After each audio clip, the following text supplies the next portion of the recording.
अस्सलामुअलैकुम, मैं हूँ शान से बुशरा खालिद और उम्मीद करती हूँ कि आप लोग बिल्कुल ठीक होंगे। और बात करेंगे स्क्वाड का। बहुत कह लें बेताबी से इंतजार था, मुझे तो बहुत ज़्यादा था कि कौन से प्लेयर्स को मौका मिलेगा, कौन से प्लेयर्स हैं जो कि टीम में वापस रहेंगे, जिनके चांसेस भी कम है, परफॉर्म नहीं करे लंबे टाइम से, और मतलब क्या स्क्वाड आएगा सामने ऑस्ट्रेलिया टूर के लिए।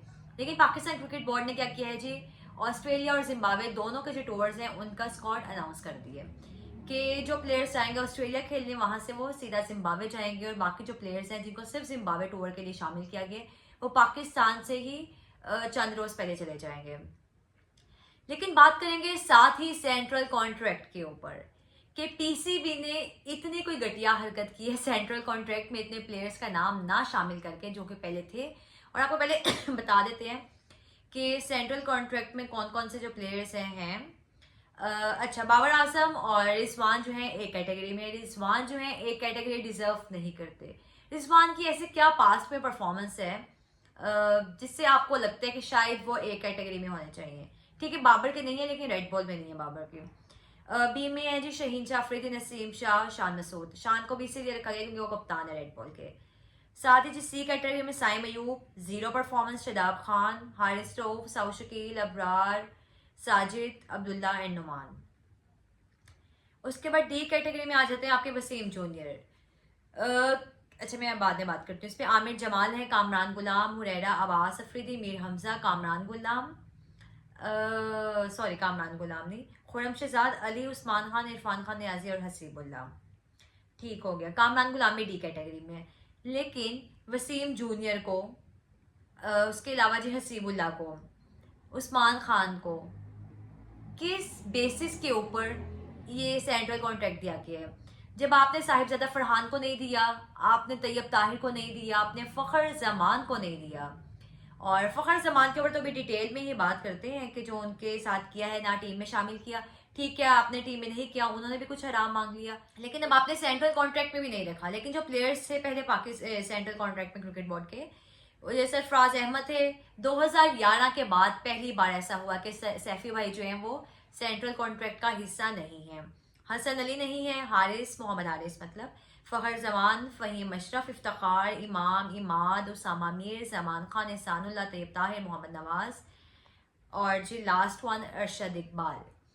अच्छा, अब ये बातें हुई हैं, वसीम जूनियर जो है उनको दिया गया। क्यों दिया गया? क्योंकि वो इतने टाइम से जी इंजर्ड थे, और अगर इंजर्ड ना होते तो शायद टीम के साथ होते, तो उनको कॉन्ट्रैक्ट दे दिया। तो क्या अरशद इकबाल इंजर्ड नहीं थे? आपने उनको मौका नहीं दिया, और इतने बेहतरीन बॉलर होने के बावजूद भी। ठीक है, एक तो ये चीज़ हो गई। उसके बाद तैयब ताहिर है, डोमेस्टिक परफॉर्मर। फ़हीम अशरफ ने अभी प्रेसिडेंट कप में बेहतरीन अपनी कह लें कि शानदार परफॉर्मेंस दी है, वो भी नहीं है।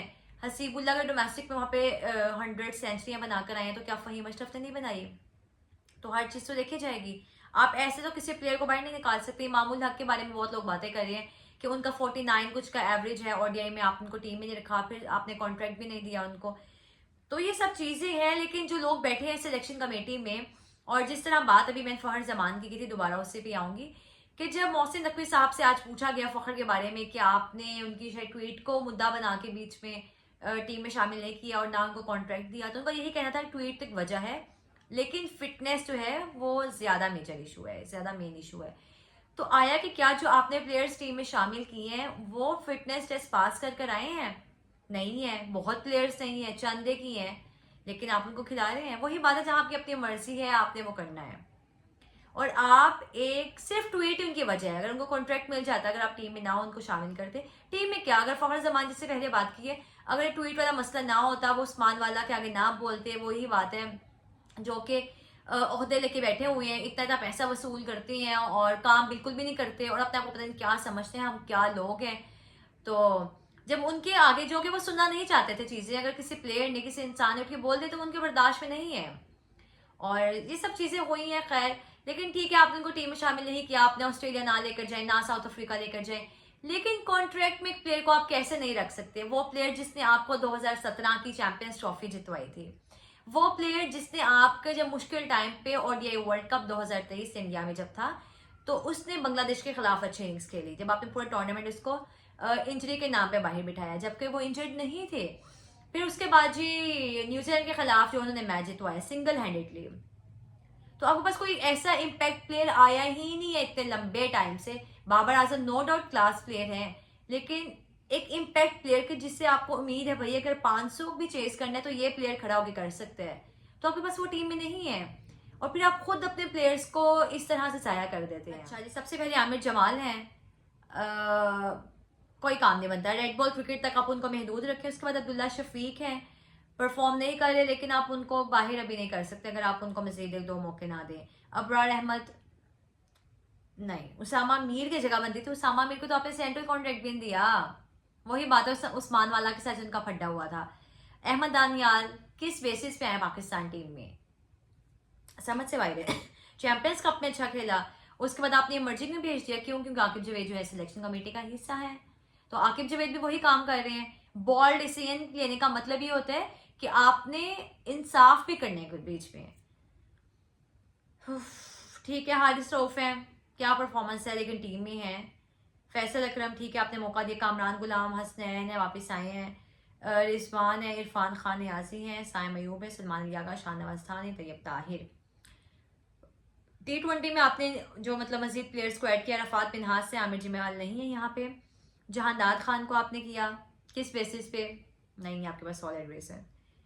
ठीक है जी, हसनैन भी है, इरफान खान नियाजी, उमैर बिन यूसुफ आए हैं जी T20 में, कासिम अकरम आए हैं, साहिबजादा फरहान आए हैं, सुफियान मुकीम आए हैं, तैयब ताहिर वनडे में भी हैं, और उस्मान खान को भी T20 का हिस्सा बना दिया गया है। बाकी ऑस्ट्रेलिया टूर में आपके वही पुराने प्लेयर्स हैं, आमिर जमाल, अब्दुल्ला शफीक, रफात बिनहास को मौका दिया गया। यहाँ पे एक अच्छी चीज़ है, आपने एक यंग प्लेयर को, यंग ब्लड को चांस दिया।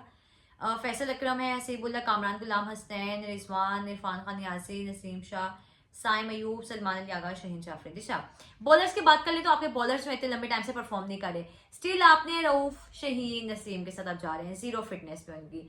अभी भी आप अगर नसीम को देख लें तो मैं कुछ वीडियो शेयर करूंगी अपने यूट्यूब पे नसीम की, कि गनी में जो आजकल प्रैक्टिस कर रहे हैं वहाँ पे जीरो फिटनेस है, और जब वो वहाँ पे बॉलिंग प्रैक्टिस करते हैं तो उनके जो बैटर्स हैं वो कितनी बुरी तरह से उनको धोए है। तो मैं क्लिप्स शेयर करूंगी उनके, तो आप जरूर देखिएगा। तो फिटनेस अगर आप कह रहे हैं कि अगर नसीम शाह, अगर मुझे आप बता दें कि 2 मिनट में अगर 8 किलोमीटर या 6 किलोमीटर भागना है तो नसीम शाह भाग के दिखाएं, शहीन भाग के दिखाएं, पास ही नहीं होंगे ये लोग। तो फजूल के जवाब बना के आप किसी प्लेयर का मोराल डाउन नहीं कर सकते, एक बहुत ही फजूल चीज़ है। लेकिन आखिर में बात कर रही हूँ, पहले बात करनी चाहिए थी कि मोहम्मद रिजवान जो है वाइट बॉल के कप्तान बन चुके हैं, और जिसके बिल्कुल खुशी नहीं है कि अगर एक प्लेयर जिसके कह लें कि एक जो इनका ग्रुप था, मतलब दोस्त थे टीम में, सब बाहर हो गए। रेड बॉल से बाबर चले गए, नसीम चले गए, शहीन घर चले गए, लेकिन रिजवान जो थे वो टीम में ही थे। तो आप खुद अंदाजा लगा लें कि ये जो इंसान है, लोगों को जो अक्सर चीज़ें जो दिखने में आपको लगता है ऐसा होता नहीं है। तो बाकी अब इसके बाद में क्या ही बात करूं, लेकिन इस बार मुझे लगता है शायद डिजर्व नहीं करते थे कप्तानी, और बहुत से लोगों का कहना है कि बहुत कामयाब कप्तान है। कहाँ पे, किस जगह पे कप्तानी की है? पाकिस्तान सुपर लीग में। तो उसके बेस पे आप कहाँ से उनको कप्तान बना सकते हैं पाकिस्तान टीम का?